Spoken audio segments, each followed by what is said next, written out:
Assalamualaikum warahmatullahi wabarakatuh. Perkenalkan, nama saya Elsa Saputri dari Prodi Pendidikan Ekonomi dengan NIM 06031382429072. Mata kuliah pengembangan peserta didik, dosen pengampu Pak Dr. Andes Iqbal Barlian MPD dan Ibu Dwi Pratita SPD MPD.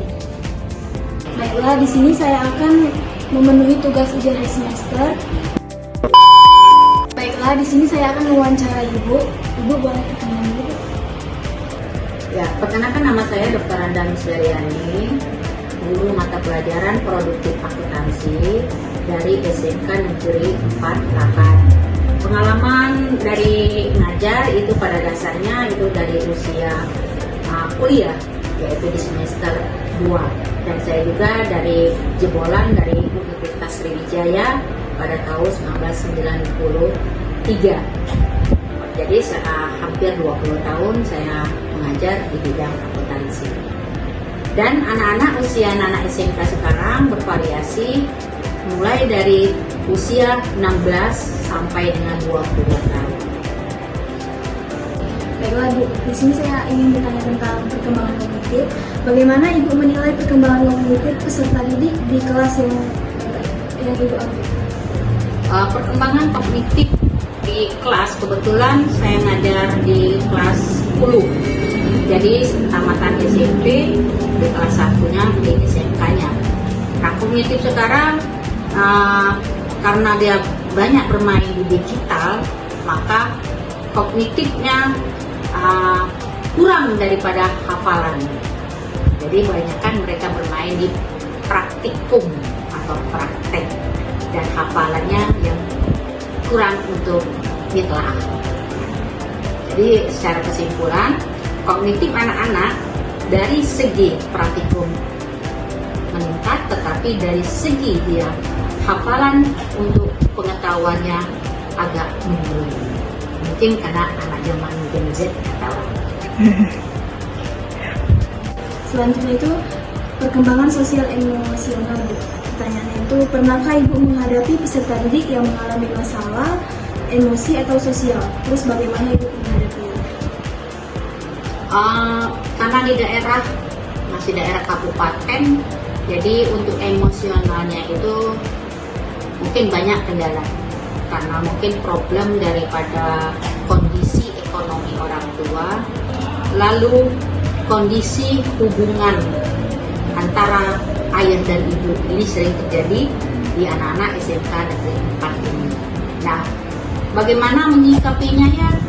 Saya selaku pendidik itu akan mengarahkan, mendekati anak-anak tersebut dan mengarahkan bagaimana dia bersikap dengan problematik di rumahnya, supaya emosional dia itu tetap menjadi target bahwa dia tetap harus sekolah.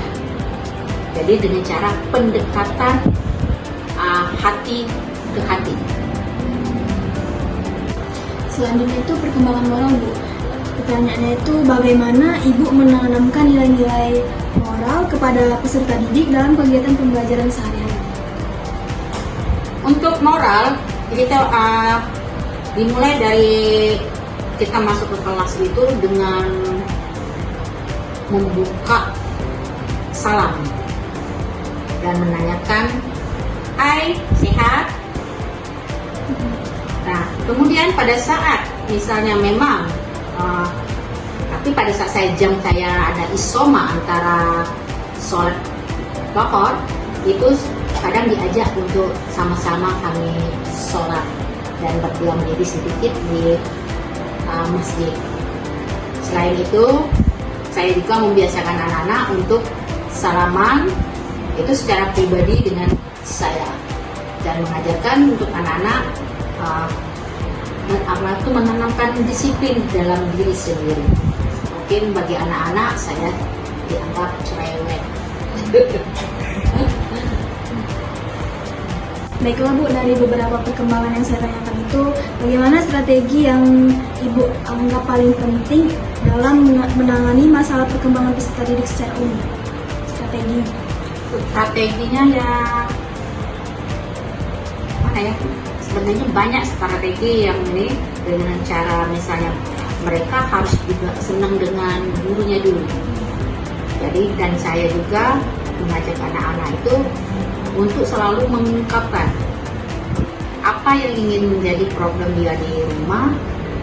Ya pada dasarnya pendekatanlah, terbuka, open, apapun bisa ditanyakan dengan saya dan mendekati daripada problem dia masing-masing. Ya, strateginya hati ke hati, kemudian mengajak mereka untuk melihat bahwa kenyataan di masyarakat itu yang sebenarnya untuk tidak perlu.